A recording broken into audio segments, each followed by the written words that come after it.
a été, bien sûr, a été mise en place par Sa Majesté le Roi le 12 décembre 2019 afin Comment on fait une approche rénovée pour l'élaboration d'un nouveau modèle de développement pour notre pays. Mesdames et messieurs, notre pays a une grande chance de vous avoir en tant que Marocains du monde, qui par votre attachement et vos liens particuliers avec votre pays d'origine, vous participez activement à son développement et à son rayonnement à l'international grâce à votre contribution continue et votre soutien indéfectible. La grande importance qu'accorde notre pays à sa diaspora s'est traduite également par la forte présence au sein de la Commission des Marocains du monde qui ont contribué à l'élaboration du rapport de cette commission par leur implication tout au long du processus.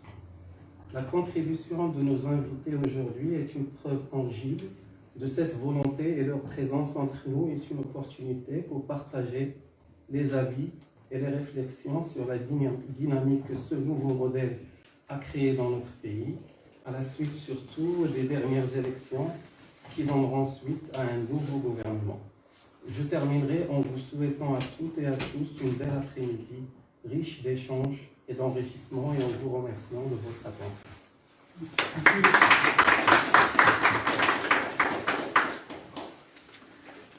Merci, Idriss. Merci à nos invités, à nos participants pour cette journée consacrée au débat autour et pour le nouveau modèle de développement.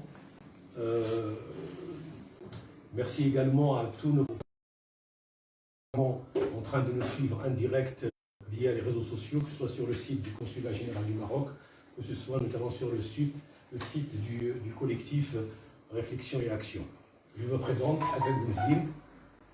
Donc, je suis administrateur de ce collectif Réflexion et Action, et parmi nous sommes tous contributeurs et contributrices pour donner de l'élan et préparer le Maroc d'aujourd'hui et demain.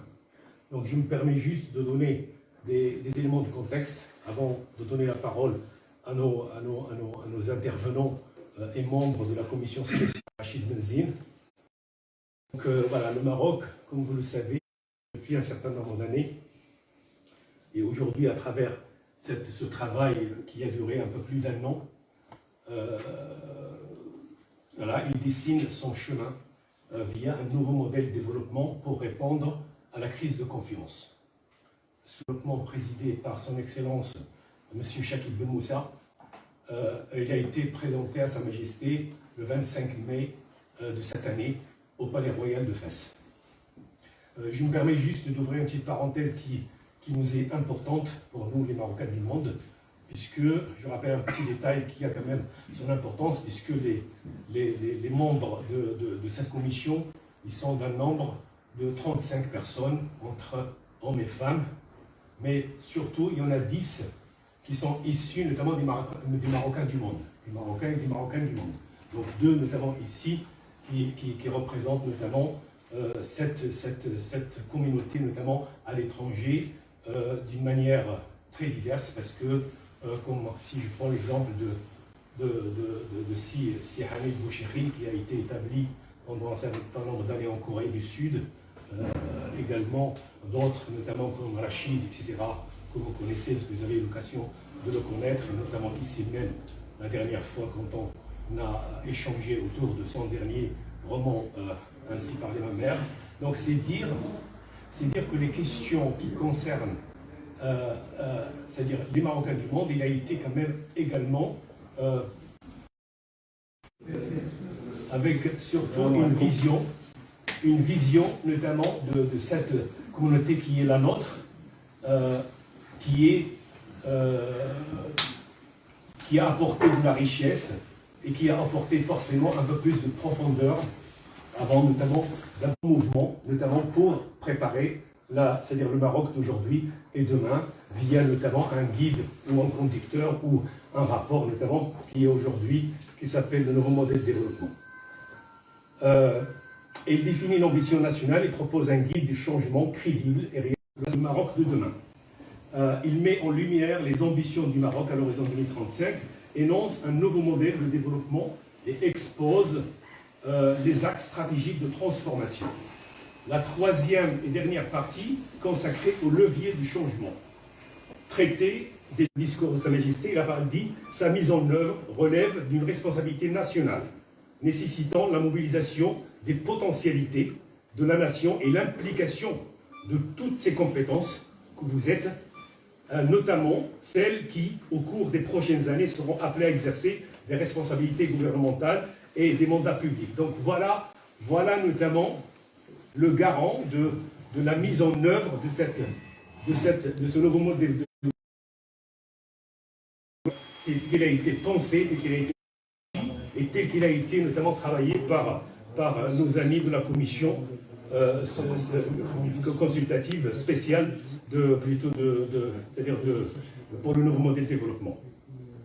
Donc voilà ce que j'avais à vous dire pour donner un petit peu qui ont largement contribué et qui ont vu notamment, c'est-à-dire quel est l'interaction pour produire ce rapport général.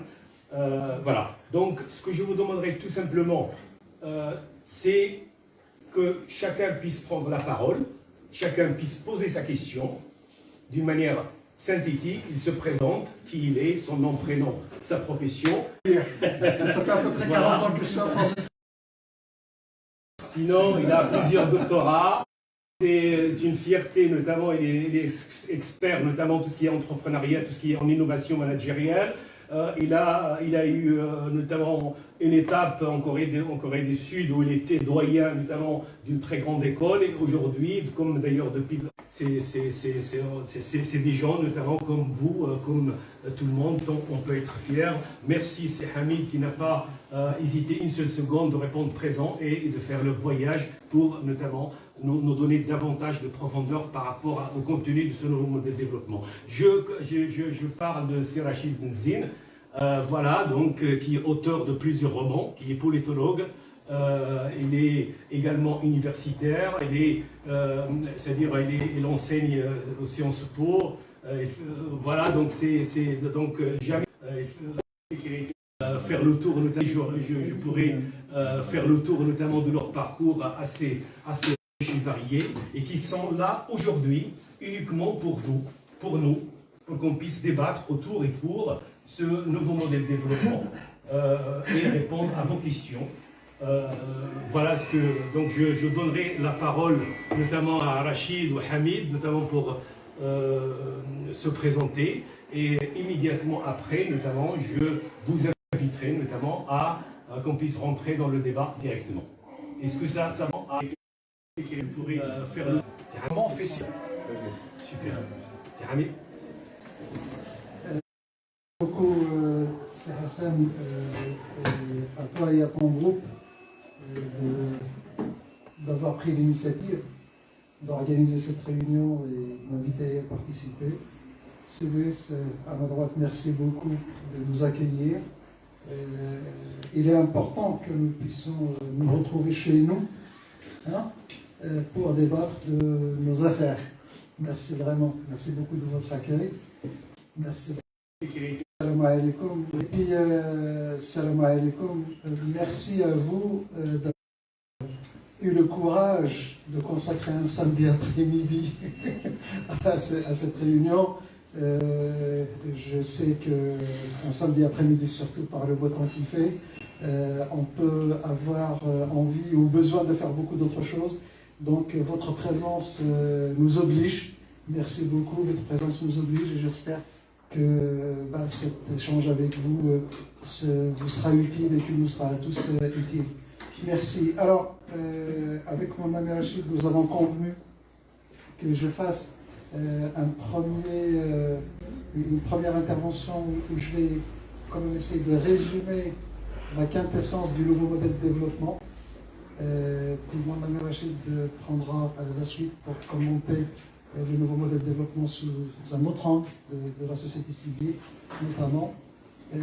Pourquoi je vais faire une petite introduction du nouveau modèle de développement? C'est parce que si vous avez cherché, si vous avez regardé, vous avez peut-être constaté que le rapport est assez épais parce qu'il y a beaucoup de travail.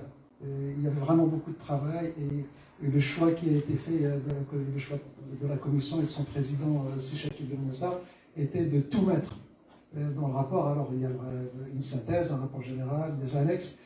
Donc si vous avez essayé, vous pouvez avoir eu l'impression que c'est un peu touffu et qu'il faut aller chercher de nouveaux modèles de développement là-dedans.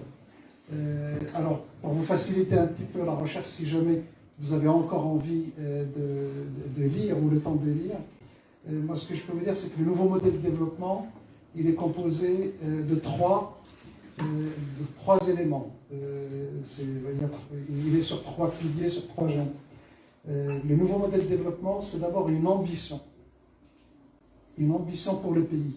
À horizon 2035, je vous donnerai lecture de cette ambition, c'est juste un petit paragraphe, mais je pense que c'est important qu'on commence par là. Qu'on dit, de quel Maroc rêvons-nous pour 2035? Donc il y a une ambition. Ça, c'est le premier élément du modèle. Le deuxième élément du modèle, le premier élément du modèle, l'ambition, dont je vous lirai, c'est du texte, mais elle est accompagnée d'un certain nombre d'indicateurs, une quinzaine d'indicateurs cibles pour 2035, couvrant les dimensions économiques, capital humain, société, etc. etc. Là, je vous en ferai l'économie. Si vous voulez regarder un peu de près ces indicateurs, vous irez dans le rapport. Donc ça, le premier élément. Deuxième élément du nouveau modèle de développement, ce que nous appelons des choix stratégiques. 4 grands choix stratégiques. Un choix stratégique qui s'impose, c'est pour atteindre cette ambition, il faut transformer l'économie marocaine. Il y a une transformation structurelle de l'économie marocaine qui est nécessaire pour orienter l'économie vers des activités à plus forte valeur ajoutée, pour accélérer la création de richesses. Donc ça, c'est le premier choix stratégique. Le deuxième choix stratégique, au service de l'ambition, il est par rapport au développement du capital humain et d'un investissement nécessaire dans l'éducation, dans la santé, dans les secteurs qui contribuent finalement à améliorer les compétences, mais le bien-être des citoyens. Il y a un troisième axe stratégique qui relève de l'inclusion dans le diagnostic qui a été fait et qui n'a pas été fait que par la Commission. On se rend compte qu'on a dans notre pays un certain nombre de citoyens et des segments de la société qui ne se reconnaissent pas ou qui ne participent pas suffisamment dans l'effort de développement du pays, et il faut trouver le moyen de les inclure. Alors il y a les femmes dont le taux d'emploi, le taux d'emploi des femmes au Maroc est très très faible, sur l'ordre de 24% je crois. Et il y a un indicateur, d'ailleurs, quand je vous ai dit il y a 15 indicateurs, il y a un indicateur qui porte spécifiquement sur l'inclusion des femmes dans l'activité économique. Il y a les jeunes, enfin je ne vais pas faire toute la liste des groupes de citoyens qui sont aujourd'hui un petit peu, qui regardent un peu le match et qu'on voudrait inclure dans le match. Donc ça c'est le troisième choix stratégique. Et le quatrième choix stratégique, c'est les territoires. Et par là, nous entendons la nécessaire appropriation par les acteurs locaux dans les territoires, dans les régions, dans les provinces, l'appropriation de ces acteurs, l'appropriation du développement du pays par ces acteurs-là. On ne peut pas atteindre l'ambition pour 2035 dont je vous ferai lecture, je fais donner un petit peu le plaisir, mais on ne peut pas atteindre cette ambition-là en continuant à gérer le Maroc, parfois dans le détail, même à la virgule près, depuis Rabat. Sa Majesté a pris une position très forte sur le Maroc des régions, par exemple, la régionalisation avancée. C'est un chantier qui a encore, qui est un chantier, on va dire, d'avenir, pour être optimiste. C'est un chantier d'avenir, mais il faudra bien trouver le moyen de faire jouer à fond, notamment le principe de subsidiarité, le principe de la participation, etc. Donc ça, c'est le quatrième choix stratégique. Ces choix stratégiques, ils vont la manière dont on va les aborder, la manière dont on va travailler sur ces grands choix stratégiques nécessite une nouvelle méthode. Alors on appelle ça le nouveau référentiel, du nouveau modèle de développement. Il y a, ce qui est nécessaire, c'est, comme dirait l'autre, un changement de paradigme, mais on va dire juste un changement de méthode. Aller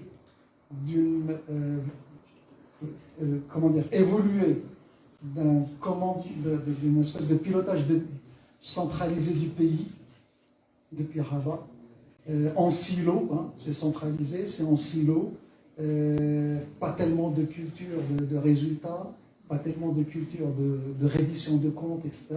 Donc, aller de ce système-là vers un système où on est orienté résultat, orienté citoyen, les politiques publiques doivent être informées, doivent être élaborées à partir de contributions citoyennes, doivent être jugées par rapport à leur contribution à l'amélioration des citoyens. Il y a un certain nombre on appelle ça la doctrine organisationnelle dans le nouveau modèle de développement. Si vous lisez ce chapitre-là, vous allez constater que le nouveau modèle de développement est porteur, si on va, si on y va, hein, si on le fait, c'est porteur d'une rupture référentielle vite de l'action publique.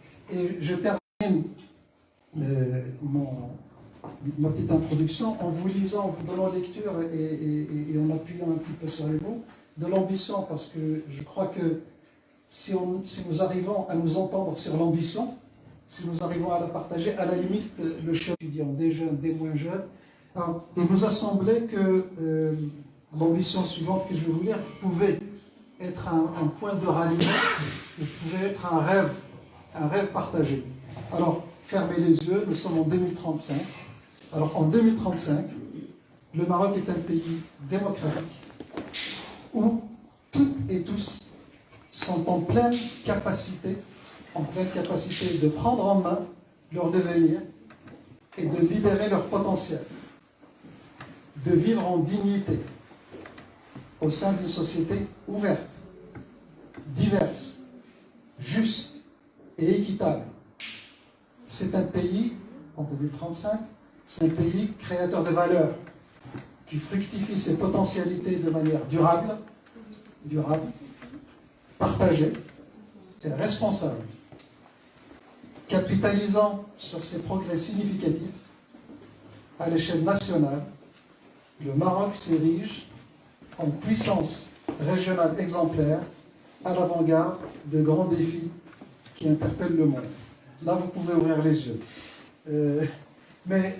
Alors, je vous assure que chaque mot dans ce paragraphe compte, a été débattu, discuté, et puis nous en sommes sortis de cet exercice-là en nous disant oui, c'est possible. Il n'y a rien, si nous voulons vraiment y aller, il faut qu'on ait cette volonté d'y aller. Si nous voulons vraiment y aller, rien ne peut nous empêcher d'atteindre cette ambition, parce que finalement, oui, nous sommes très prompts, et c'est à notre honneur peut-être, Marocains, nous avons tendance à être assez lucides très vite sur nos défauts, sur nos limites. Nous sommes très exigeants vis-à-vis de nous-mêmes, probablement. Et puis, nous avons tendance à sous-estimer, voire ignorer nos atouts. Et moi, personnellement, ma participation aux travaux de cette commission, ça m'a fait prendre conscience que, ben oui, le sous-développement n'est pas une fatalité, et que le développement, c'est vraiment notre affaire, et que c'est à notre portée. Voilà, alors, mon ami Rachid vous mettra toutes les nuances qu'il faut dans cette petite note d'enthousiasme. Mais en tout cas, voilà le nouveau modèle de développement, je disais encore, une ambition, des choix stratégiques et un nouveau référentiel, c'est-à-dire une nouvelle méthodologie de conduite de l'action publique. Merci, je reviendrai à l'occasion sur ces points ou sur d'autres dans l'échange. Rachid, c'est à toi. Merci, Hamid, pour cette introduction. Alors, qui dit nouveau modèle de développement, dit la nécessité d'abord de se mettre d'accord sur le concept modèle. Qu'est-ce que nous entendons par modèle? Un modèle, c'est une représentation mentale. C'est une représentation mentale qui repose sur des hypothèses que nous faisons, des hypothèses à la fois de la lecture d'une société, telle que le Maroc, avec ce que vient de vous dire Hamid, à la fois avec son potentiel, la question de la durabilité en termes de ressources, la nécessité de se projeter en 2035 pour que le Maroc puisse devenir une puissance régionale entre l'Europe d'un côté, l'Atlantique de l'autre, la Méditerranée et l'Afrique, avec des capacités qui sont là, c'est-à-dire des capacités d'action des individus. Mais un modèle, ça suppose aussi des représentations. C'est-à-dire que nous avons tous des représentations de ce qu'est l'État. Nous avons tous des représentations de ce qu'est la société. Nous avons tous des représentations de ce que sont les Marocaines et les Marocains. Et la relation entre l'État, les institutions, l'administration et les citoyens. Donc ça veut dire quoi? Ça veut dire que si on se plante de représentation, on risque de ne pas y arriver. Si notre regard, par exemple, sociologique sur une société ne correspond pas aux données factuelles que nous avons, aux données empiriques, ça risque de ne pas aller. Si, par exemple, je prends simplement la condition des femmes au Maroc, vous voyez, je ne parle pas de la condition, mais je parle des conditions plurielles, des femmes plurielles au Maroc.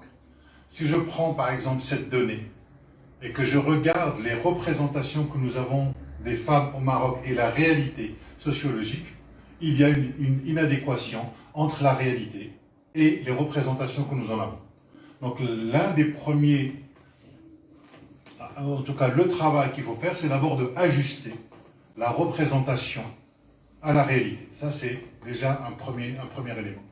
Le deuxième élément, c'est de se rendre compte que nous avons tous, et nous sommes tous héritiers de représentations. Des représentations qui sont liées à l'histoire, des représentations qui sont liées à notre culture, à notre environnement, des représentations qui sont même liées à la langue. Et que ces représentations, nous en avons hérité. Nous avons hérité d'un certain nombre de représentations depuis globalement le protectorat et bien avant, et nous continuons à avoir des représentations sur la région, sur des concepts par exemple tels que Bled el-Makhzen ou Bled Siba. Voyez, donc ce sont des représentations qui sont encore malheureusement à l'œuvre et qui peuvent expliquer des blocages en termes de politique de régionalisation. Donc ça veut dire quoi? Ça veut dire que globalement, dans notre esprit, dans notre mentalité, il y a la partie invisible de l'iceberg que nous refusons de voir, qu'il faut expliciter parce que cette partie invisible de l'iceberg, c'est elle qui nous donne cette représentation du monde et une représentation de la société. Donc pour changer de modèle, il faut non seulement être conscient du modèle dans lequel nous sommes, mais il faut être conscient des représentations sous-jacentes à ce modèle-là, pour changer de représentation. Parce que c'est en changeant de représentation qu'on change, je dirais, notre rapport au monde, et notre rapport au monde va être changé par l'imagination et l'action. Globalement, si je prends historiquement, que ce soit Galilée ou Copernic, dans la manière dont ils viennent nous donner une nouvelle représentation du monde, du rapport de la Lune, du Soleil, de la Terre, il n'empêche qu'en changeant notre représentation de l'univers, ils ont changé les manières d'explorer l'univers. Vous voyez, donc ça veut dire qu'il n'y aura pas de nouveau modèle de développement s'il n'y a pas cette capacité de changer de mode de représentation, à la fois sur ce que sont les citoyens marocains, à la fois ce que c'est que l'institution en elle-même. Vous voyez, on ne peut pas dire que ce sont tous des voleurs ou ce sont tous des tricheurs. Vous voyez, donc ça, c'est des représentations. Il y a certainement des voleurs et des tricheurs, je ne dis pas que ça n'existe pas, mais à un moment, il y a l'idée de ce que pose Hamid, cette idée d'une ambition. Et une ambition, c'est un pas. Il se gagne ou il ne se gagne pas avec les secteurs qui ont été fondamentalement développés. Mais ce que l'on trouve au cœur de ce nouveau modèle, c'est comment traduire un nouveau rapport entre l'État et la société civile. C'est-à-dire que l'État, quand j'entends l'État, ce n'est pas simplement l'administration publique, ce sont aussi les entreprises qui sont créatrices de richesses. Comment on articule ce rapport à la fois de pouvoir, ce rapport de complémentarité et de distinction des différentes sphères entre le domaine des entreprises, le domaine de la société, ce que peut faire la société civile et ce que peut faire l'État. L'État au sens régulateur, l'État en termes de projection, je dirais, d'un certain nombre d'ambitions. Et ce qui est le cas, je dirais, du Maroc, c'est le fait d'être dans un royaume, d'avoir un roi, ça permet d'avoir le temps long. Contrairement aux démocraties, où on est 5 ans, puis au bout d'un moment, si on a un nouveau gouvernement, ben on peut avoir complètement une nouvelle politique. Alors que ce qui manque fondamentalement, c'est une vision à long terme. Et qui dit modèle, dit absolument l'idée d'une vision. Où est-ce qu'on se voit dans 15 ans? Comment on se voit dans 15 ans? Globalement, ce sont les enfants qui vont naître aujourd'hui et qui vont avoir 15-20 ans dans 15-20 ans. Globalement, voilà, c'est une nouvelle génération. Et que, en tout cas, le présupposé qui a été à la base du modèle, c'est l'idée d'un État fort avec une société civile forte. C'est-à-dire qu'il y a, quelque part, une espèce de tension créatrice entre un État fort et une société forte. Lorsque vous avez un État fort, vous avez une société civile faible, ben ça donne la Chine. C'est-à-dire pas d'expression politique, pas d'expression démocratique, etc. Lorsque vous avez une société forte et un État faible, ben c'est la jungle. C'est ceux, simplement, qui peuvent s'en sortir. Et donc l'articulation, c'est comment développer une société civile qui soit à la fois forte en termes de propositions, à qui on donne une partie du pouvoir. Vous voyez, une société civile qui faire ce pari, à qui on accepte de faire ce pari de partager le pouvoir, une partie de la réalisation d'un certain nombre d'objectifs, parce que les gens, lorsqu'ils s'organisent, ils ont cette capacité fondamentalement de changer les choses. C'est-à-dire, ils sont en capacité de décider ce qui est bien pour eux. Vous voyez, donc c'est ce pari-là, c'est ce même pari sur la régionalisation. C'est-à-dire qu'à un moment, on accepte, à partir de Rabat, d'accepter de responsabiliser et de partager une partie du pouvoir et de ne pas simplement contrôler quelque chose qui serait, je dirais, de manière verticale. Donc il s'agit à la fois d'articuler une politique et une notion du pouvoir d'un point de vue théorique qui va à la fois qui relève de la verticalité, parce qu'il faut qu'il y ait quelque part de la transcendance dans une société, hein, et cette question de l'horizontalité. Et ça, c'est quelque chose qui n'est pas facile à trouver parce que ça suppose globalement de faire confiance. Alors quand vous allez au Maroc, nous avons eu l'occasion d'aller dans un certain nombre de villes, de discuter à la fois avec les politiques mais aussi avec la société civile, les associations. Il y a quelque chose qui revient constamment, c'est la défiance et la méfiance. À la fois de la part de l'institution vis-à-vis des citoyens, où on se méfie des citoyens, et en même temps des citoyens qui se méfient des institutions. Mais globalement, c'est la question, c'est comment on rétablit la confiance. Moi, en tout cas, ça n'engage que moi. La confiance, c'est quelque chose qui se donne. Ce n'est pas quelque chose qui se mérite. Soit vous faites confiance, soit vous ne faites pas confiance. Une fois que vous pouvez confiance, vous pouvez développer de la vigilance pour que cette confiance ne soit pas trahie. Mais il y a quelque chose qui se donne. C'est pas quelque... Et pour moi, la confiance ne peut venir que de là-haut. C'est-à-dire que si, dans les différentes instances de pouvoir, on ne fait pas confiance à différentes instances en dessous et aux citoyens, ça risque de ne pas fonctionner. J'ai envie de vous dire que, et j'arrêterai là, c'est globalement c'est la même chose dans une famille. Si les parents ne font pas confiance à leurs enfants, les enfants ne sauront pas grandir. C'est un pari, et c'est celui-là qu'on prend, et ça veut dire qu'on est devenus des adultes. Mais gérer un pays, c'est plus difficile que gérer une famille. Et quand on voit les difficultés que nous avons avec nos enfants à gérer une famille, je vais essayer d'imaginer un peu ce que ça peut donner. Je vous remercie et je m'arrêterai là. Merci Rachid, merci Hamid pour cette première présentation d'éclairage diagnostic, autour du diagnostic qui a été réalisé par les 35 membres de la commission spéciale du nouveau modèle de développement et surtout la vision souhaitée à travers ce modèle pour demain. Donc je pense que comme vous l'avez compris, en tout cas j'espère comme moi, que nous sommes partie prenante en tant qu'acteurs, en même titre partie prenante que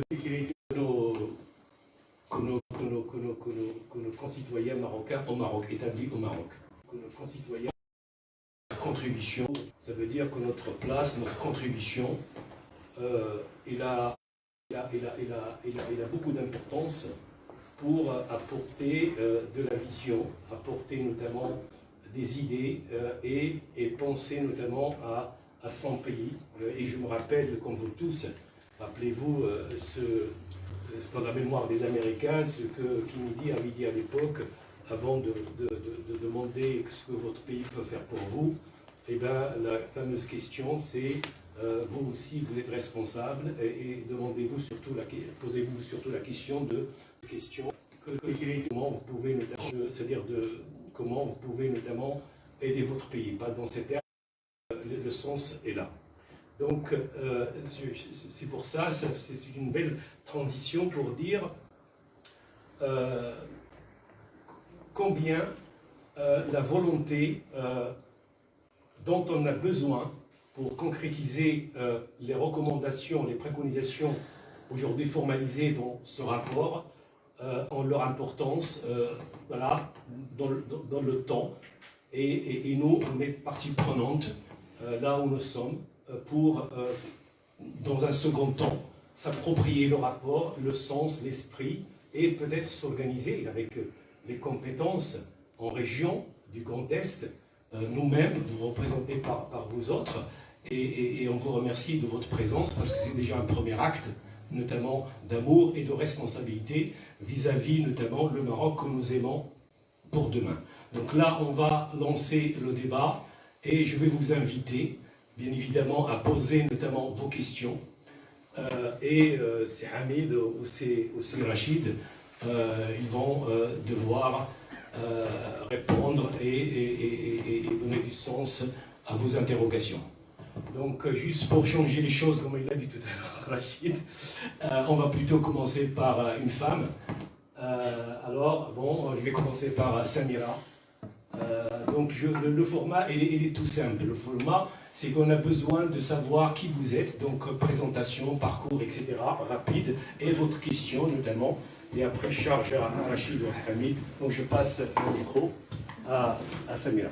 Merci beaucoup, c'est Hassan. Rachid. C'est Rachid. Merci beaucoup, c'est Hamid et c'est Rachid. Et merci à M. Pachu pour cette conférence qui va nous faire tous beaucoup de bien. Moi, je suis Samira Papi-Kremer, je suis professeure en virologie à l'Université de Strasbourg, à la fac de médecine et directrice de l'Institut de virologie. Alors, ma question, c'est effectivement, voilà, c'est une vision très ambitieuse et qui donne beaucoup d'espoir, on a tous envie d'y croire. La question qui se pose, c'est comment avoir l'adhésion de la population, comment changer cette représentativité dont vous avez parlé chez des personnes qui sont déjà adultes, ou surtout si vous donnez cette régionalisation de pouvoir, quelle est la méthode qui va être prise ou choisie pour entamer ce changement, qui je pense qui est très difficile, même sur 15 ans. Merci, Samira. Merci beaucoup. Oui, alors c'est aussi un peu pour Rachid de la question de la défiance que Chat et Chaud décrit le front. Nous sommes aujourd'hui effectivement, c'est un moment critique. Il faut que les responsables du pays, et notamment ce nouveau gouvernement, donnent des gages. Rachid disait, la confiance se donne. D'accord? Donc il va falloir donner quelque chose. Il va falloir que ce nouveau gouvernement qui aura la responsabilité de la mise en œuvre du nouveau modèle de développement, il faudra qu'il donne des gages, il faudra faire des choses concrètes pour montrer aux Marocains que la représentation traditionnelle, l'État, il vaut mieux être le plus loin possible de l'État, il vaut mieux pas avoir affaire à l'État, l'État n'est là que pour ces représentations qui sont bien installées, pour les changer, il va falloir donner des gages. Je pense que après, les gens vont dire, ah oui, tiens, oui, ils sont en train de le faire. Ils sont en train de le faire. Ils sont en train d'investir, effectivement, dans l'éducation. Ils sont en train, effectivement, de transférer des responsabilités et des budgets, des responsabilités et des budgets et des attributions par région. Ils sont en train, à un moment donné, dans une conduite du changement, à un moment donné, il se crée une espèce d'irréversibilité du changement. mais ce n'est pas gagné d'avance.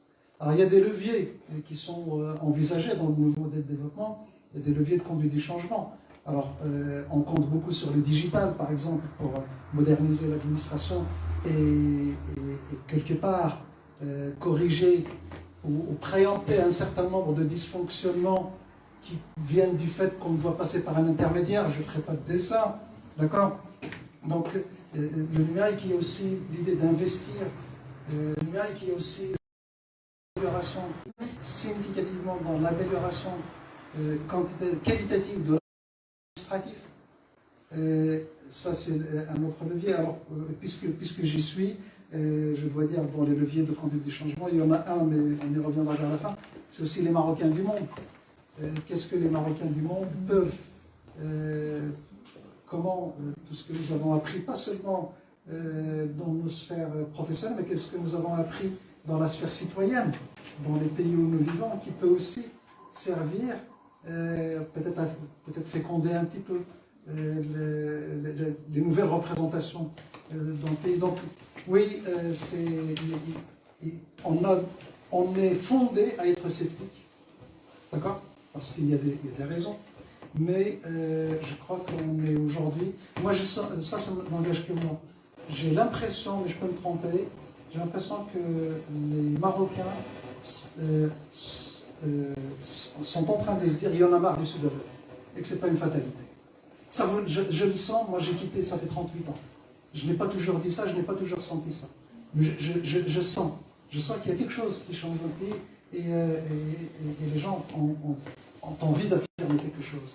Donc, là je suis peut-être optimiste, mais je crois qu'il y a une fenêtre là de tir qui s'ouvre, mais il ne faut pas décevoir. Il ne faut pas décevoir. Dans le travail que nous avons essayé de faire, nous avons beaucoup travaillé sur ce concept de modèle et effectivement de représentation. La question, c'est comment on change des représentations. Comment on fait ça?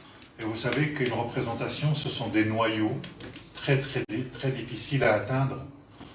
Mais ce qui se passe, c'est que vous avez à la fois le noyau, puis vous avez des éléments périphériques. Et plus vous toucherez les éléments périphériques, et plus ça viendra perturber complètement le noyau pour le faire éclater, pour faire advenir une autre représentation.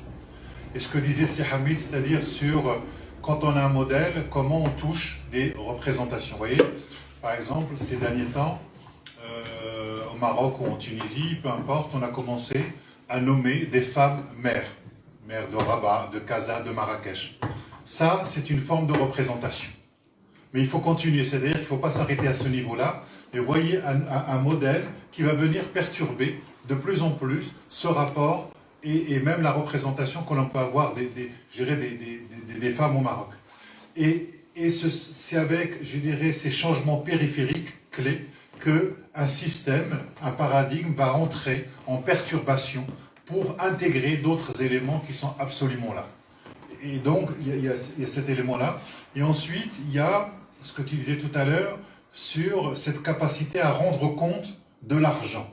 Cette reddition des comptes, qu'est-ce qu'on a fait? C'est-à-dire être capable à un moment d'avoir qu'est-ce qu'on politique d'évaluation. Vous voyez, donc de se dire qu'est-ce qui se passe là-dessus. Et moi, j'avais été vraiment très frappé.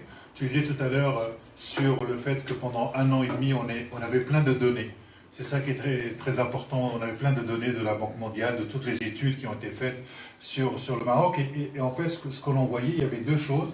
C'est que l'idée de la conduite du changement, comment on conduit les changements, quels sont les acteurs du changement, et qu'est-ce que nous devons mettre en termes d'innovation institutionnelle, de transformation, ce que tu en parleras tout à l'heure beaucoup mieux que moi, c'est-à-dire ces machines à transformer les projets.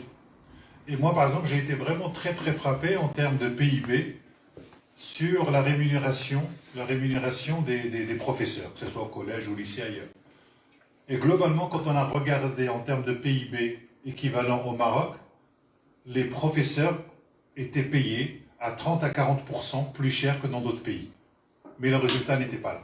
Donc la question c'est, est-ce que c'est simplement une question d'argent? Est-ce que c'est simplement une question... Vous voyez, ça c'est une représentation que j'avais.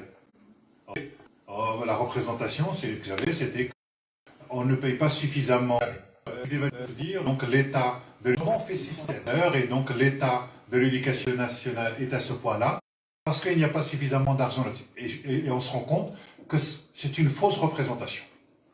Donc la question, c'est comment on la corrige. Alors effectivement, tout à l'heure on en parlait avec Hamid, si on rapporte ça, par exemple, quand on fait partie de la classe moyenne et qu'on a un salaire, le fait que la santé ne soit pas assurée, il faut payer la santé. Le fait de payer des études à ses enfants, ben effectivement, à la fin, le revenu par professeur, effectivement, l'État globalement fait système. Et on voit bien que globalement, un pays peut émerger dans son modèle de développement économique à partir du moment où il y a une classe moyenne qui émerge. Donc la question, c'est comment on va travailler effectivement cette idée d'une classe moyenne qui va émerger avec cette question qui est quand même centrale, et on l'a vu avec la Covid, de la question de la santé. C'est-à-dire la question de la protection.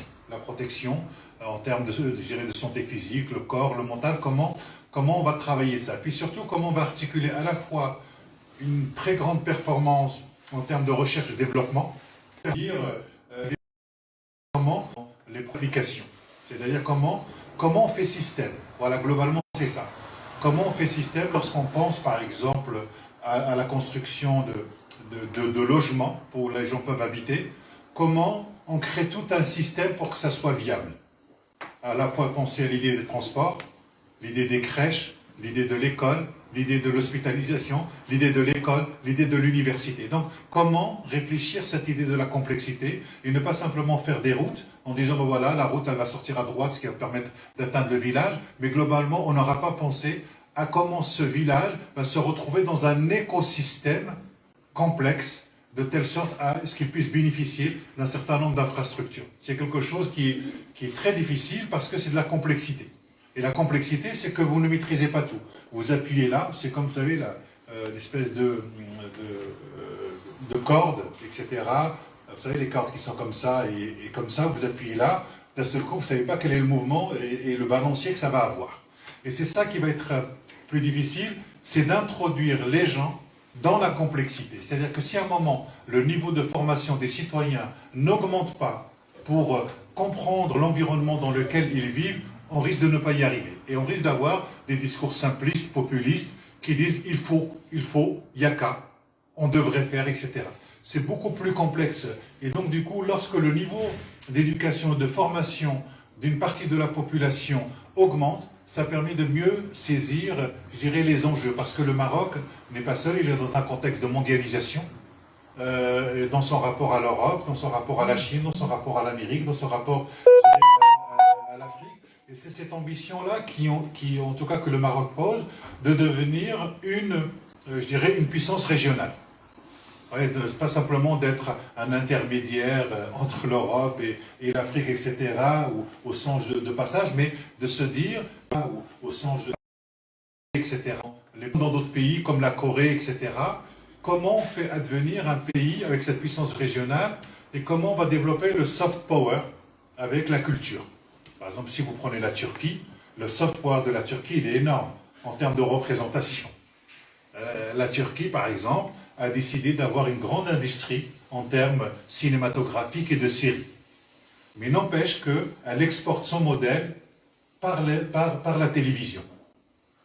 Combien de Marocains n'ont pas vu, je dirais, des séries avec des traductions d'origine, c'est-à-dire le dialecte marocain, et avoir ce type de représentation. La Corée du Sud, avec la K-pop, c'est-à-dire leur manière de faire de la pop. Vous voyez, mais on ne se rend pas compte comment la culture, en vérité, pour ne pas simplement l'arrimer à quelque chose qui serait folklorique, traditionnel, mais comment, en misant sur la culture et le patrimoine et l'histoire du Maroc, s'il y avait une industrie cinématographique suffisamment forte, s'il y avait un lien très fort entre les séries, les réalisateurs, les auteurs, pourrait exporter fondamentalement son modèle. Et ça, ce sont aujourd'hui, je dirais, des soft powers sur lesquels il faut absolument, me semble-t-il, réfléchir. Je vous parle de l'art gagné, je ne vous parlerai pas, mais il y a un certain nombre d'atouts qui me semblent importants au Maroc, sur lesquels le Maroc pourrait miser pour avoir une industrie beaucoup plus importante. Mais ce qui est très important, c'est comment les citoyens vont participer à des terrains qui jusque-là étaient exploités uniquement par quelques-uns. C'est les rentrer sur le marché d'un certain nombre de terrains, je dirais, en termes de business, en termes industriels, qui jusque-là n'étaient le fait que de quelques familles. Globalement, c'est ça.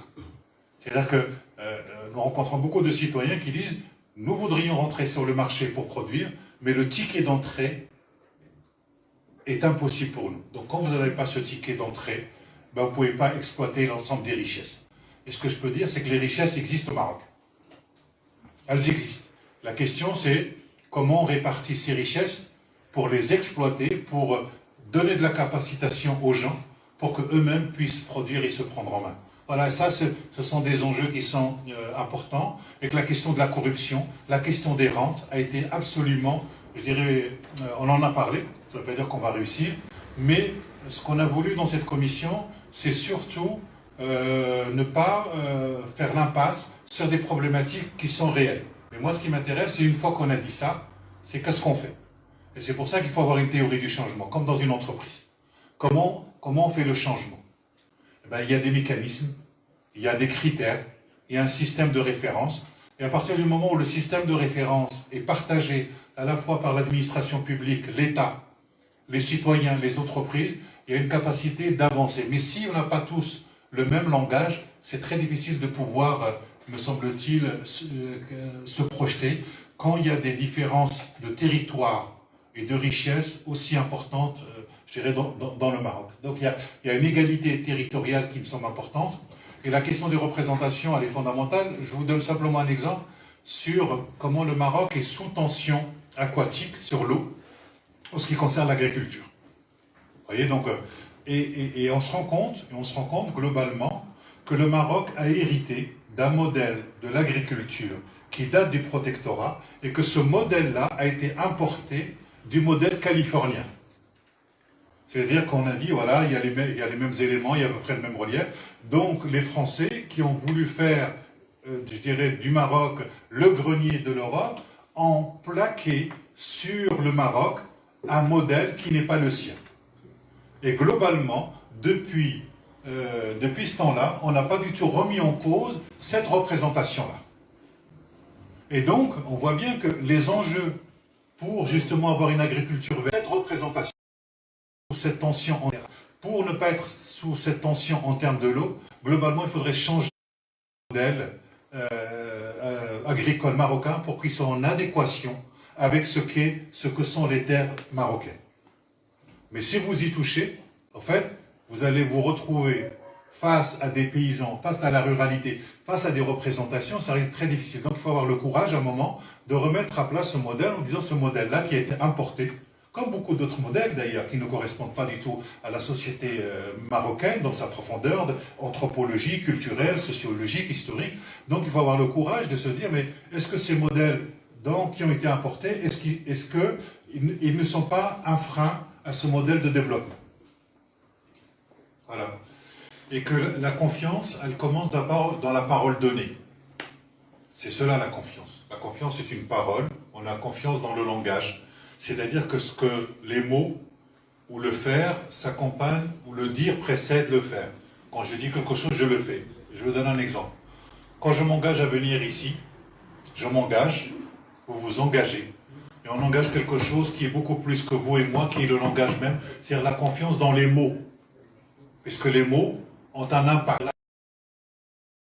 Quand on voit, et donc, quand on voit qu'une société française, marocaine ou ailleurs, lorsqu'on voit qu'il y a une crise du langage, on ne croit plus dans ce que disent les gens, on ne croit plus dans ce que disent les politiques, on ne croit plus dans ce que disent les médias, etc., ça développe des théories du complot, et il n'y a plus de société. C'est-à-dire que lorsque les mots n'ont plus d'impact sur le réel, lorsque les gens ne croient plus dans les mots, il n'y a plus de société. C'est terminé, je peux vous dire, c'est la même chose dans un couple. Quand quelqu'un dit quelque chose, la femme dit quelque chose à l'homme ou à l'homme, et qui ne croit plus dans la parole, il n'y a plus de couple, il n'y a plus de famille. Donc, l'institution du langage, elle est quand même importante. Alors, mais qui est le garant? Qui est le garant de la langue? Le garant de la langue et du langage, ce sont d'abord les institutions. Pourquoi? Parce que les institutions ont le temps long. Une institution, c'est la question de la temporalité. C'est ce qui permet aux gens, à un moment, de vivre ensemble. C'est-à-dire que si Si on n'a pas le souci des institutions, il n'y a plus de société. L'institution, c'est le tiers. C'est entre vous et moi, il y a l'institution. Vous voyez, donc c'est très important. Donc non seulement il faut avoir le souci des institutions, mais les institutions doivent avoir aussi le souci des citoyens. C'est ce qu'on appelle une vie bonne. Et globalement, je suis d'accord avec vous qu'il y a une dialectique entre les citoyens et les institutions. Mais globalement, celui qui donne confiance, c'est celui d'abord qui est en rapport de force, qui est en rapport de pouvoir. Et c'est pas pour rien tout à l'heure que j'ai pris l'idée des parents. Si les parents ne font pas confiance à leurs enfants ne peuvent pas très bien se construire. Si à un moment vous avez une fille ou un garçon, vous dites je te fais confiance, il y a de grandes chances qu'ils ne trahissent pas votre confiance et vous allez l'aider à grandir. Parce qu'en faisant cela, si vous lui dites j'ai confiance en toi, il va avoir confiance dans sa propre parole. Et en ayant confiance dans sa propre parole, dans sa propre action, il vous fait confiance parce qu'il reconnaît en vous une instance, non pas de pouvoir coercitif, mais une instance d'autorité au sens où elle l'autorise à grandir. Donc c'est pour ça que je dis, si la confiance doit émaner quelque part, elle doit d'abord émaner de ceux qui ont le pouvoir, de ceux qui sont adultes. C'est comme cela qu'on permet aux gens, à un moment, qu'ils puissent grandir et que nous, les adultes, nous puissions nous retirer pour laisser à d'autres la capacité de grandir. Mais à chaque fois qu'une institution a fait confiance à ses citoyens lui rendent bien. Voilà, donc globalement, c'est pour la pérennité des citoyens. Maintenant, en ce qui concerne les 35 membres de la commission, ce que l'on peut dire, c'est qu'il est très difficile de savoir sur quels critères les gens ont été choisis. C'est très difficile. À moins d'aller s'adresser à Sa Majesté et dire pourquoi vous avez mis lui et pas un autre. Et voilà, donc si on veut rentrer dans cet arbitrage-là, on peut. Simplement, est-ce qu'on aura accès pour avoir cette parole? Je ne suis pas sûr. Maintenant, ce que l'on peut faire par contre, c'est d'essayer de voir quels sont les types de profils. Quels sont les types de compétences qui ont été, quelque part, quels sont les citoyens. Et donc, on se dit, globalement, on fait mobiliser. Et de se dire que parmi ces mobilisations, est-ce qu'il y a un secteur ou une compétence qu'on aurait oublié? Oui, certainement. Mais toute commission, elle a à la fois sa force et ses faiblesses. Mais si on s'arrête là, effectivement, on est coincé. Mais par contre, ce qui est très important, c'est comment cette commission a donné la capacité à d'autres qui ne sont pas dans la commission de pouvoir dire des choses très fortes et que ça soit écouté. C'est-à-dire que pour moi, la force d'une commission, ce n'est pas tellement sa composition, c'est plutôt sa capacité à donner la parole à en dehors d'elle, quitte à ce qu'elle soit critiquée de l'intérieur par des gens qui sont de l'extérieur et qui la remettent en cause et qui remettent en cause un certain nombre de données qu'elle n'a pas vues suffisamment ou des angles morts gérés de sa propre réflexion. Ce que l'on peut dire, si on mettait, parce que vous avez tous les débats, ils sont disponibles sur Internet. Toutes les personnes qui ont été auditionnées, c'est disponible sur Internet. Vous pouvez demander à la commission, vous pouvez avoir toutes les données et toutes les remontées, je dirais, de terrain. Et c'est ça qui me semble très intéressant, c'est dans quelques années de se dire, cette matière-là, qu'est-ce qu'elle est devenue? Et c'est ce travail système. Et c'est ce travail, je dirais, Et ce que vous dites est tout à fait normal. La question, c'est comment on va corriger ça et comment on va permettre à plein de gens de pouvoir participer à cette contribution. Mais je suis d'accord avec vous, on n'avance que par la critique. Et pour moi, la critique, elle est constitutive de l'acte même du changement. Et de se dire, là, on s'est planté. Là, on a mal évalué. Vous voyez, donc, c'est pour ça que je vous disais qu'un modèle, c'est une représentation et un pari. Est-ce qu'il va être de la conjoncture? Ça dépend de la conjoncture internationale, ça dépend des entreprises, ça dépend de tout le monde. Simplement, ce que je veux dire par là, c'est qu'il n'y a plus la possibilité de se dire aujourd'hui, nous attendons tout de l'État. C'est pas possible. Le principe d'un État aujourd'hui, c'est de mettre en capacitation les gens. Voilà. C'est de mettre en capacité, c'est de mettre en mouvement les gens, de donner des capacités aux gens pour qu'ils puissent se réaliser.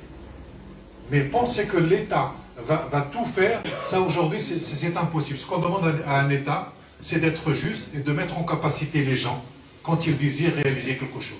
C'est ce que nous faisons dans une famille. Nous mettons en capacité la possibilité à nos enfants, à un moment de pouvoir s'extraire, de grandir et de partir pour créer d'autres familles ou d'autres univers. Merci, c'est Rachid. Juste, je vous demande 2 minutes. Voilà.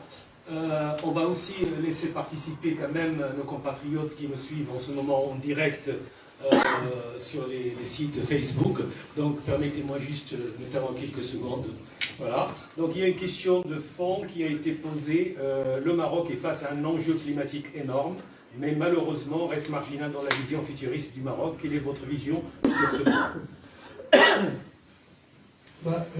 La question du changement climatique et du développement durable, c'est une question qui est majeure dans le nouveau modèle de développement. Et quand j'ai tout à l'heure, juste quand j'ai donné lecture du Maroc tel que nous voulons en 2035, si on a été attentif, il y avait vraiment ce point, et il y a même dans les indicateurs, accompagnant cette ambition-là, il y a des indicateurs qui portent notamment sur l'usage des ressources en eau et des choses de ce genre-là, les énergies renouvelables. Non, vraiment, là, la question du changement climatique, certes, le Maroc a peu de levier sur le climat, d'accord, mais il y a quand même des mesures, il y a des choses qu'on peut faire à son niveau et qui sont quand même aujourd'hui intégrées dans le nouveau modèle de développement. Merci, c'est Hamid. Donc voilà, donc je m'adresse à nos...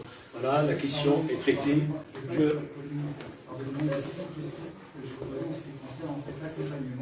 Est-ce qu'il y a un budget qui est mis en place ou pas? Alors, j'allais répondre. Merci de nous rappeler la question. Alors, vous savez, comme tout le monde sait, la commission sur le modèle de développement n'est pas une instance exécutive. D'ailleurs, elle n'est pas non plus une instance représentative. Elle n'est pas élue. Donc, elle assume de n'être ni représentative ni exécutive. C'est une commission citoyenne désignée par Sa Majesté, à qui Sa Majesté a posé une question. Et elle a travaillé dans ce cadre-là, et elle n'a même pas décidé de publier le rapport. Donc, le destinataire du rapport, c'est Sa Majesté, et du rapport, c'est Sa Majesté qui a ordonné la publication de tout le rapport et la présentation à la discussion du rapport avec les citoyens dans les régions. Sinon, la Commission n'aurait pas pu le faire. Donc, juste pour boucler un peu sur cet aspect-là. Il n'y a pas de calendrier, il n'y a pas de mise en œuvre. Non, si. Alors, là, on arrive à la mise en œuvre. Donc, il est très clairement dit dans notre rapport, très clairement rappelé que c'est le gouvernement qui a la charge de la mise en œuvre du nouveau modèle de développement. Donc, on a un nouveau modèle de développement et normalement en formation, et normalement, il y aura un mécanisme au sein du gouvernement. Il y aura un mécanisme, je ne sais pas comment il va être appelé, franchement, hein, mais il est prévu un mécanisme dans le gouvernement pour assurer la mise en œuvre opérationnelle du nouveau modèle de développement. Et là, vous aurez normalement, si tout se passe bien, vous aurez des réponses sur le calendrier, les priorités, le calendrier, les budgets, etc. etc. Mais aujourd'hui, on est quelques jours trop tôt.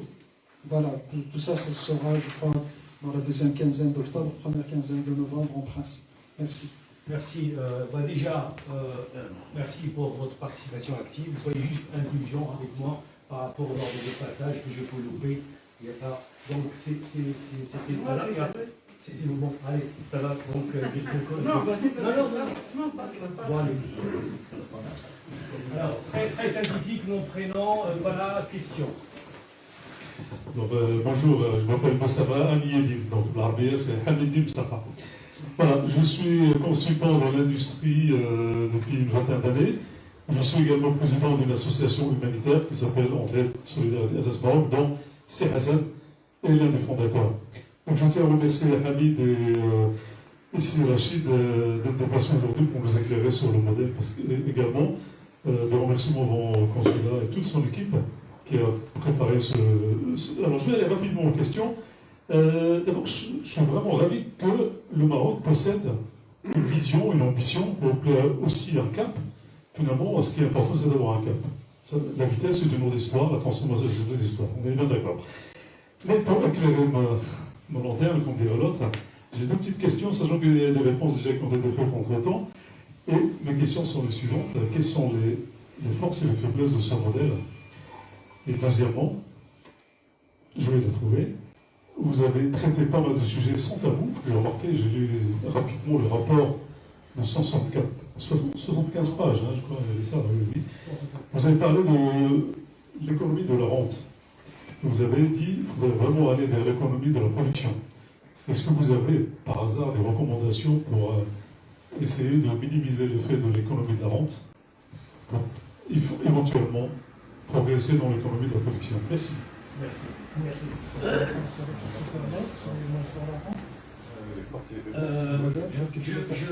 Je passe ici la question de... Voilà, et comme ça vous pouvez répondre notamment. Elle est très longue, donc allez-y. Donc, entre-temps, il faut essayer de la raccourcir. Non, ça moi, je réponds sur Après... Alors, sur le principe d'un modèle, c'est très difficile, je dirais, ce sera très rapide, c'est très difficile de savoir quelles sont les forces et les faiblesses, parce que ça suppose de le mettre à exécution. Et en le mettant à exécution, on verra un peu ce dont il est capable. Ce qui est très intéressant, me semble-t-il, et ce qui manquait à beaucoup de rapports, parce que la critique qu'on avait, c'était des rapports sur le Maroc, il y en a eu, qui ont été faits. Les partis politiques ont fait des rapports, la Banque mondiale a fait des rapports, des instances ont fait des rapports. Après, ça reste lettre morte. Et en tout cas, nous, le pari qu'on s'était dit, c'est qu'on a tenu compte vraiment à la fois de cette critique et toutes ces données. Et on s'est dit que ce qui a manqué, c'est le processus de changement. C'est-à-dire, qu'est-ce qu'il faut mettre en place comme institution, comme unity transformation, comme tu dis, puisque c'est lui le maître de la gestion, comment on transforme tout cela. Et je crois que l'un des apports, me semble-t-il, dans ce modèle, l'apport est très fort, c'est à la fois cette ambition très forte, c'est Paris, puisqu'il y a 5 grands paris, on ne les réussit pas, c'est ça un modèle, et il y a surtout, je dirais, le chemin pour y arriver. Qu'est-ce qu'il faut mettre pour y arriver en termes de structure? Et quel type d'hommes et de femmes faut-il à l'intérieur de ces structures pour pouvoir avoir, me semble-t-il, ce changement? Pour l'instant, les faiblesses, j'en vois pas. Non, je plaisante, mais globalement, il faudra attendre. Ce qui est très intéressant, et qui me semble vraiment important, c'est l'idée de pacte. Un pacte, c'est pas un contrat. C'est pas la même chose. C'est pas la même chose. On n'est pas dans le contrat social de Rousseau, on est dans l'idée d'un pacte. Et un pacte, c'est un accord, à un moment donné, d'une situation donnée, dans un pays donné, avec les rapports de force, on dit, on se met d'accord là-dessus. Mais si demain, les rapports changent, le pacte, il change. Et c'est ça qui me semble important. C'est-à-dire, c'est ce qui peut à la fois faire sa force, et en même temps, sa faiblesse, parce qu'on peut le renégocier constamment. Oui, alors, il y avait la deuxième question hein, sur l'économie de la rente. Mais j'aimerais rajouter un mot ou deux sur les forces-faiblesses du nouveau modèle de développement. Il y a un élément qui pourrait être à la fois la faiblesse et la force du modèle. Et ça peut vous paraître paradoxal, mais je le pense sincèrement. C'est un travail qui a été fait par une entité qui est située hors du champ institutionnel. Donc la Commission n'a aucune existence institutionnelle. C'est une entité qui est à côté. Alors ça peut être une faiblesse, hein, parce que finalement la Commission n'a aucun pouvoir exécutif. Donc oui, le risque, on pourrait dire, oui, finalement, merci, vous avez fait un travail, bon travail ou pas, peu importe, mais vous l'avez fait hors du champ institutionnel, donc finalement, on va vite l'oublier. Mais dans le contexte marocain, il se pourrait que ce soit une force. Ce n'est pas pour rien que Sa Majesté, après avoir interpellé quand même les forces vives du pays, en octobre 2017, premier discours, ouverture de la session parlementaire, octobre 2017, Sa Majesté dit « et il faut absolument le modèle de développement s'essouffle » et il interpelle les forces vives pour dire « il faut quelque chose ». faut faire quelque chose. Malheureusement, ou alors peut-être, je ne sais pas si c'est malheureusement, en tout cas c'est juste de fait, les acteurs institutionnels qui auraient dû répondre à l'interpellation royale n'ont pas répondu ou n'ont pas répondu à la hauteur de la question posée par le chef de l'État. Et ça, c'est mon interprétation personnelle. Et donc, je me dis, à ce moment-là, le chef de l'État, ne voyant rien venir du champ institutionnel normal, s'est dit peut-être finalement, en créant une entité un peu à côté, un espace de liberté, on va mettre dedans des gens qui ne sont pas encartés, qui ne sont pas des acteurs politiques, etc. Peut-être qu'ils auront un peu plus de liberté, finalement, de réflexion et de parole. Ce qui fut le cas d'ailleurs. Je suis témoin que nous avons travaillé dans la liberté la plus totale de ce point de vue-là. Et alors, pour enchaîner sur l'économie de la rente, comment est-ce qu'on démantèle une économie de la rente et qu'on encourage une économie de la production de richesses?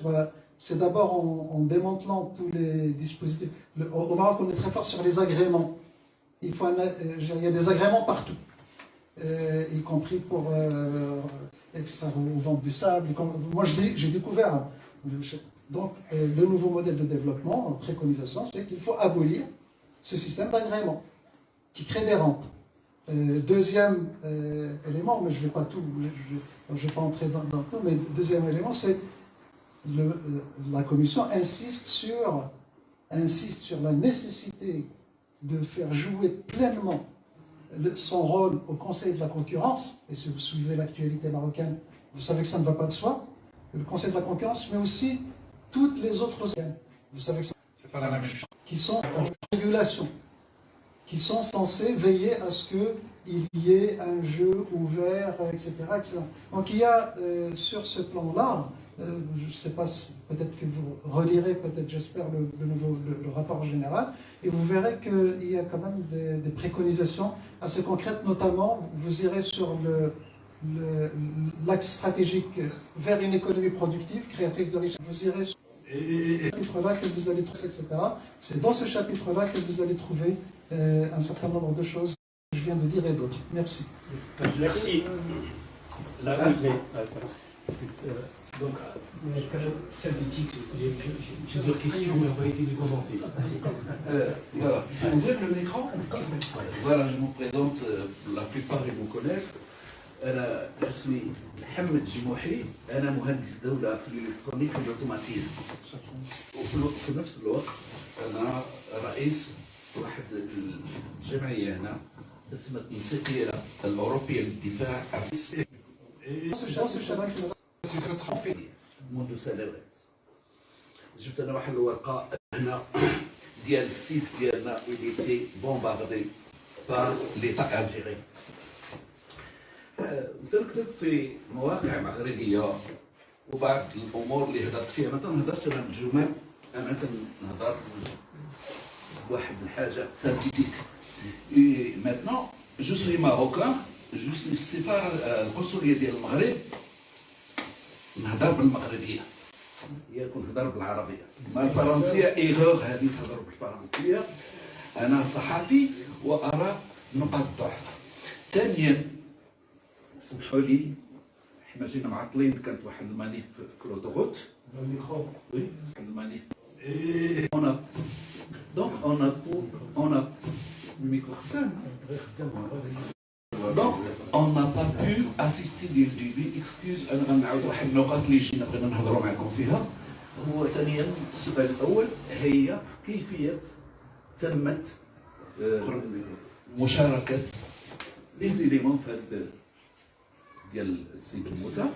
حنا كنا في الأول بعد جا هنا حضرنا معاه. Et on était dans la presse.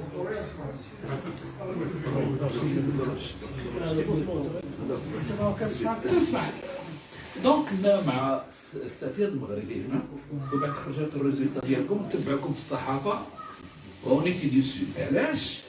على المشكل ديال الانتخاب ديال المغاربه هنا في فرنسا. انا كنت حاضر ودرت واحد الرابور في الصحافه المغربيه نهار كانت في 2011 ديك الفوت على علاش هذيك المره اون لو دروا هذيك on a participé au vote participer au parlement on n'a pas le droit j'étais déçu هذا البرلمان هذه الانتخابات اللي دازت علاش ما عندناش لو دروا فوالا دونك ثانيا هذه القضيه ديال المغاربه العالم شفناها المشكل ديال لي باطو ديال المغرب الناس بغا يسافروا سمحوا لي جو سوي هانديكابي جو دي مال نو جو بو ريستي لا اون ا في المشكل ديال لي باطو ما كانوا شركات ديال المغرب اون ا في لو مراكش المغاربه منهم لو مراكش الى كوماناب داك السيد اللي كان مكلف او الناس اللي كانوا مكلفين بهذيك الشركه فين مشاو الفلوس علاش صدقت تم افلاسها علاش لم يتم متابعه هذوك الناس اللي كان عندهم الصندوق هنا في حدا نيس يقدر الملايير ودار الملايير حتى وقعت هذيك الشركه في الافلاس ولا كومانا بنفس الشكل انا كنت في النورماندي كنت تنشرب اتاي مع مغاربه في لي باطو ماروكان كنت تيجيبوا الفسفاط النورماندي هذا المشكل ثاني على مغاربه العالم تكلمنا على الناس خاونين الفلوس للمغرب وجايين هنا ودايرين شركات انا من جهه بني ملال تنهضر على ذاك مبدع ياك برلماني وخاون الفلوس وعنده واحد مجموعه ديال موظفين اشباح لانه كان رئيس بلديه والان انتخب في مازال متبوعا في المحاكم تيقرر يولدوا هنا ما شفتوش قرر هنا الى كريي اون انتربريز هنا باش كريي اون انتربريز انا غنعاود واحد المشكل جربت لي انا شخصيا بداك الوزير اللي كان داك الصلاح سميتو بعدا دانا منه دونك نكمل في هذه القضيه ديال ممتع علاش مثل هاد الناس اللي زالوا متبوعين خاونين دي كريدي وجايين انا دوموندي كي انتاج خداو لو باسبور في لادوان ديال المغرب بلي هاد السيد راه متبوع من المحاكم ما خصوش يخرج سواء كان وزير او غير وزير كاينين الناس داروا اجرام في المغرب وخارجين لهنا دونك الفكري المغرب فلوس مغاربه العالم دي مليون ويهرب ويجي هنا ويكري اون انتربريز يبقى هنا 10 سنين ولا شيء يهود ويدور ويدخل. ثانيا نتكلم على 10 سنين ديال الاشباح ديال الموظفين الاشباح في البلديات. علاش لحد الان لازالوا كاينين الناس موظفين ولا ما عارف وباقي مسجلين موظفين وهما هنا خدامين وتيتشدوا الخلصه ديالهم في المغرب. انا هدرت في شي ما تنهضرش بهذاك الزواق دوك الجمال، هدرت انا في واحد المشكل والحمد لله كنت مع اتصال مع واحد الوزير كان شبالي ما لا علاقه له بي، كتبت على شي مواضيع وطبقات. انا تنجلس تنشد دي شيفر وتنحاول نطبقهم في المغرب. هدرت على ديك القضيه ديال لي بروف والاساتذه اللي تينوميوهم في الاماكن النائيه في الجبال وتيبقاو معزولين حتى لا بغاو يوصلوا لهذيك معزولين يجي باش يسو اوبليجي باش ياخذوا حمار حشيش يمشيو هذيك المنطقه حتى الطيار تيطيب في هذاك القسم ياك اللي كوبي دو موند. انا كتبت واحد الموضوع وتطبق هما دوك المدارس الجماعيه، اي تناخذوا واحد لو كوان في جبل ولا منطقه قريب ما وتدير واحد العمليه ديال سو اوبليجي كون تديروا فيها فيها تديروا تديروا فيها انترنا وتديروا فيها كان لي مجموعه واحد 6 ولا 7 الاساتذه وتطبق وغادي يطبق. هذا رئيس الحكومه الجديد غادي يمشي في هذا المشوار. هضرت ثاني على مشكل داك ديال الفلاحه، تنعتمدوا تتعرفوا بلي تنعتمدوا على الامطار في الفلاحه. دونك قلنا علاش الفلاحين ما يديروا اون اسيغونس، مره دار زراعه وما دارتوش لي زاسيغونس بحال هنا هذاك يعطيو داكشي اللي خسر هضرت في هذيك القضيه ديال الدراري اللي ما تتبعوش القرايه ديالهم. قلت لهم il faut faire une petite bourse pour les parents pour qu'ils peuvent suivre leurs enfants scolarisés ou non وتعاونوهم في الدخول المدرسي لشراء الادوات.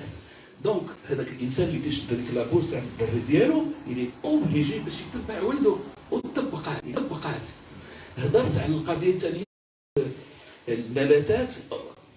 il faut faire une sélection ديال النباتات في المناطق اللي تتبغي الماء، نديروها في المنطقه اللي تتبغي الماء، اللي تتبغي تنوض في مناطق جافه دار في مناطق جافه. تكلمت على ذاك الهندي ما عندهاش تسمى الصبار، تبقى الفكره ولاو تيديروه في سيدي افني في الصحراء في مناطق جافه بحال مناطق اخرى كوازم الى غير ذلك، ونجحت القضيه.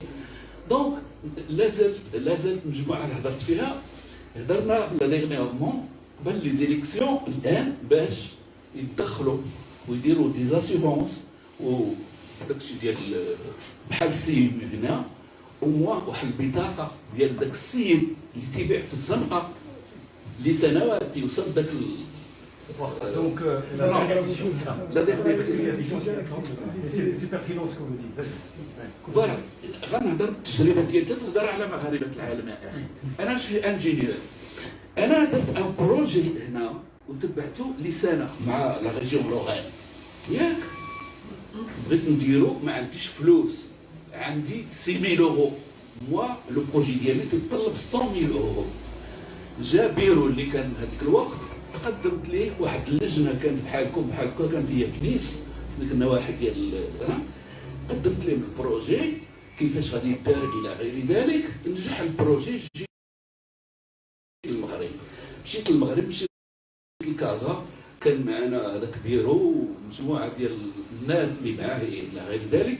استقبلنا في الدار البيضاء، بقينا تما في الدار البيضاء، خرجنا من الكوميسيون، مشيت انا وفرنساوي هضرت معاه وحضرنا على البروجي. قال لك لا بغيتي بعد مشينا لتما لقينا مشكل اخر. كان هناك مجموعه ديال المشاكل، وفي التتميمه وفي لا كونكلوزيون جو سوي بخي.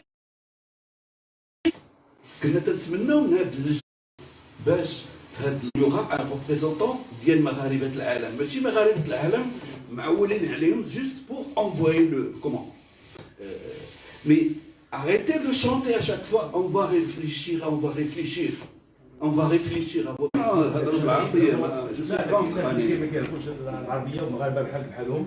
Donc, mais les questions de fond, un constat. Non, essayez un petit peu de marocainiser les choses. Parlez au nom des Marocains. On va répondre. Donc, si je résume, tu as traité problème de corruption, manque de suivi par rapport à des affaires. Et tu as fini par notamment la protection sociale, la généralisation, la sécurité. Parce que, ok, donc.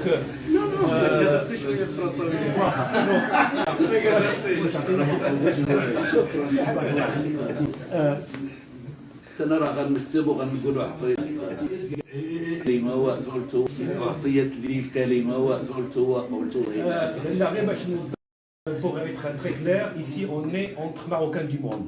Comme il a été rappelé à plusieurs reprises, ici on représente personne. C'est-à-dire on est en train notamment d'échanger autour du rapport sur notamment le nouveau modèle de développement. Il n'y a pas de représentativité institutionnelle notamment qui est évoqué. Donc voilà, donc il faut qu'on soit détendu. Effectivement, c'est des sujets que tu as vécu, c'est bien. Et après, نزيد واحد الجملة. لا جملة.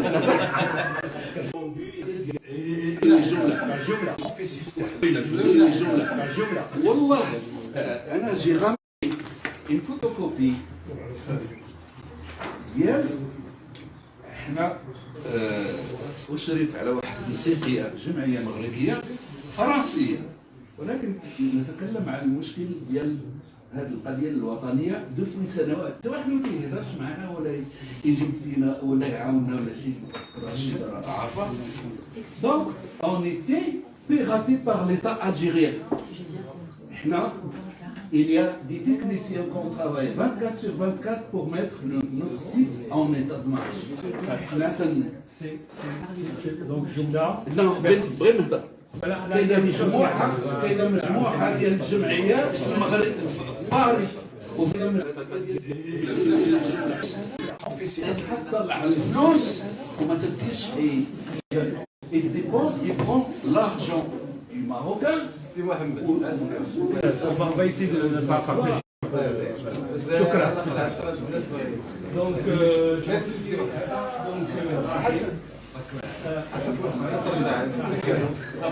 après, le monsieur. Bonsoir. Donc, le temps nous est compté. Et effectivement, il faut donner la parole à tout le monde. Et merci déjà pour favoriser les échanges à travers. Donc, il faut qu'on soit plus synthétique et plus direct et comme ça laisser notamment à nos intervenants de répondre. Bonsoir, je vais essayer d'être très bref.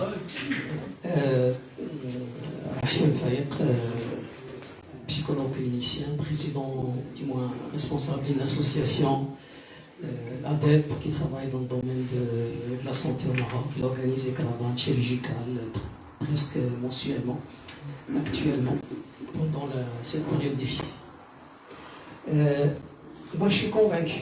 Je suis convaincu que le changement va s'opérer rapidement. Et je vous dirai pourquoi, tout simplement ce que je suis en train de remarquer. Il y a à peine quelques années, quand je discutais avec les directeurs des hôpitaux, j'ai eu souvent la réponse de tout va bien, il n'y a pas de problème, etc. Ces derniers temps, je dirais encore hier et aujourd'hui, les gens de l'association de Sondaïs, nous avons des directeurs d'hôpitaux, par exemple de Sidi Slimane, d'Azro, de Missoul, etc., qui nous disent non, tout ne va pas dans le bon sens. On n'a pas de, par exemple, réanimateur. Alors qu'il y a des listes de 100 personnes, 120 personnes qui doivent être opérées, etc. On n'a pas de chirurgiens spécialisés dans le domaine de la pédiatrie, etc. Ça veut dire, moi, ce phénomène-là, quand des responsables d'administration commencent à parler, commencent à un moment donné poser des questions, c'est que le Maroc change et que peut-être on ira un peu plus loin dans les décennies à venir.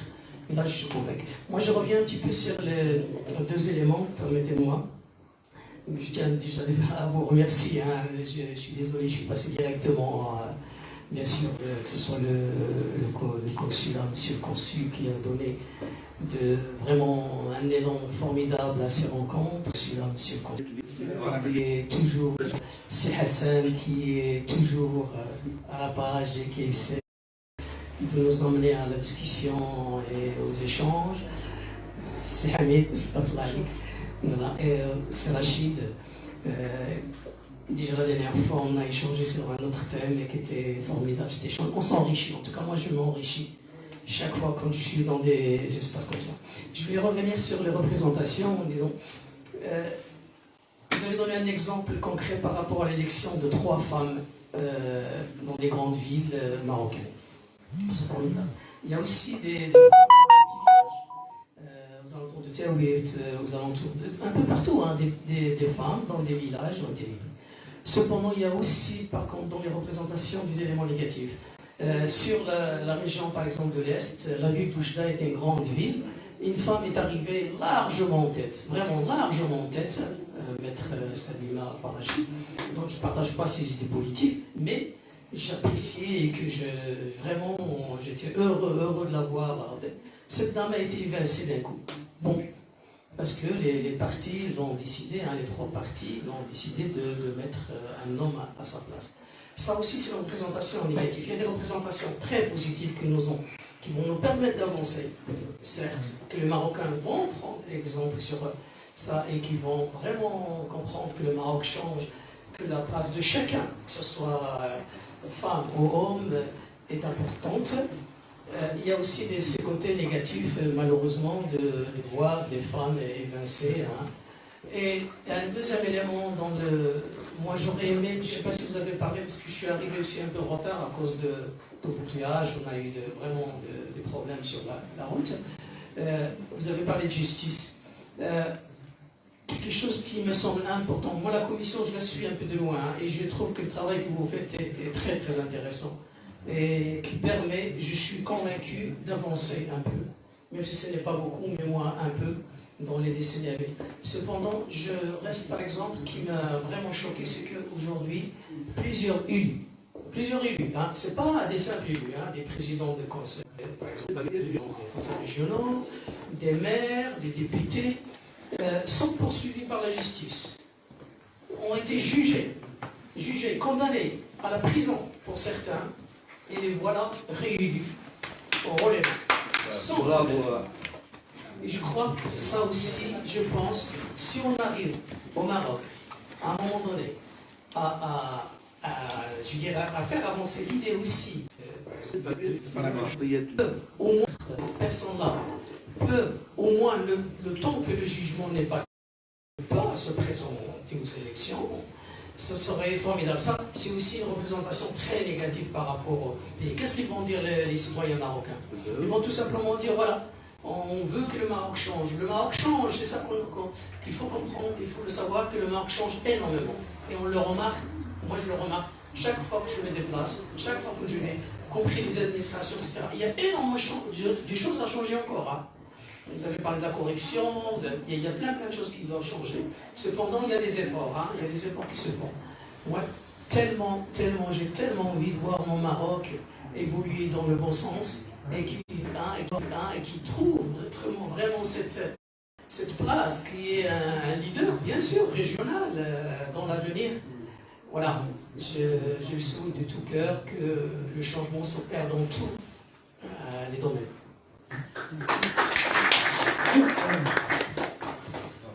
Merci, c'est Rahim. Donc je peux dire juste 30 secondes, un témoignage par rapport à ce qui est fait réellement et d'une manière factuelle sur le terrain du Maroc auprès des nécessiteux depuis un certain nombre d'années à travers l'ADEP et toutes ses composantes, l'équipe, Cédric, etc., le représentant local de Strasbourg. Vraiment, cette année, je crois, c'est la 23e campagne, 24e campagne médico-chirurgicale au Maroc, où beaucoup de Marocains, à travers tout le territoire du Maroc, en bénéficient depuis quand même un certain nombre d'années. Et je peux vraiment, il mérite d'être même applaudi.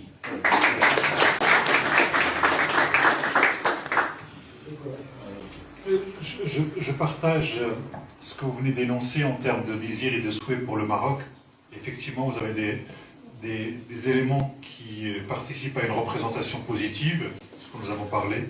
Je dirais toutes ces femmes qui à un moment montrent leur capacité et surtout leur réussite. Et c'est très important de prendre en compte la condition des femmes au Maroc. Et puis vous avez parlé aussi de ces éléments négatifs en termes de représentation. Et ce que j'ai envie de vous dire, c'est que c'est le paradoxe de toutes les sociétés, c'est à la fois d'être sur des éléments très très positifs et en même temps des éléments régressifs. Ça veut dire quoi? Ça veut dire que le changement ne sera pas facile. Pourquoi? Parce que le changement nécessite de changer aussi à la fois les représentations, mais en changeant les représentations, on change aussi les rapports de force. Et vous savez, j'ai souvent l'habitude de prendre cette image-là, de dire qu'une société, c'est comme un gros paquebot. Vous voyez, le temps de changer de direction, ben ça met beaucoup de temps. C'est quelque chose qui va prendre énormément de temps. Mais au fur et à mesure que vous embarquez de plus en plus de gens avec vous, il y a de grandes chances que vous puissiez réussir. Maintenant, pour bien opérer, il faut savoir qui on est et nos compétences les uns des autres et nos fonctions. Le principe de cette commission, c'est une commission consultative. Alors, comme vous l'aurez remarqué, je ne suis pas le chef du gouvernement et Hamid n'est pas ministre. Et Hamid n'est pas ministre. Donc, il ne faut pas nous prêter des choses qui ne sont pas de notre ressort. Vous voyez, ces dysfonctionnements existent, je dirais malheureusement ils existent. Nous, notre rapport, notre fonction, c'était d'imaginer un nouveau modèle de développement en consultant l'ensemble des protagonistes au Maroc et proposer ce modèle, un nouveau modèle de développement. Il était pour Sa Majesté. Il n'était pas question de réfléchir sur, je dirais, des gens, des RME. C'était pas du tout l'objectif. Il y a le CCME, il y a d'autres instances qui doivent réfléchir. Ce qui est très important, c'est de savoir... Pourquoi ça existe, ce CCME? C'est quoi son rôle? Allez demander ça à Sa Majesté. Non, on vous parle pour transmettre, vous n'êtes pas responsable. Pour transmettre ce qu'on vous dit. Écoutez, moi, vous savez, je vais vous dire, on a travaillé pendant 1 an et demi. Pendant 1 an et demi, c'était une tâche, c'était des choses qui n'étaient pas faciles, parce que c'est pas facile de faire travailler 35 personnes avec des logiciels complètement différents. Il y en a un qui est sur Macintosh, l'autre qui est sur Windows, et l'autre il est sur Linux, et l'autre il est en train d'inventer son propre système. Déjà, se mettre d'accord sur une vision, ça c'est quelque chose qui n'est pas facile. Ensuite, c'est pas facile de fonctionner dans un pays où la question de la défiance et de la méfiance est continue. Et même quand vous dites aux gens que c'était un travail bénévole, que personne n'a été payé, il y a l'idée que vous avez été payé. Ouais, donc cette idée de la suspicion, que je peux comprendre, mais que je peux aussi notamment expliquer et sortir fondamentalement des données. Maintenant, ce que j'ai envie de dire, c'est qu'il ne faut pas prêter à cette commission plus qu'elle ne peut.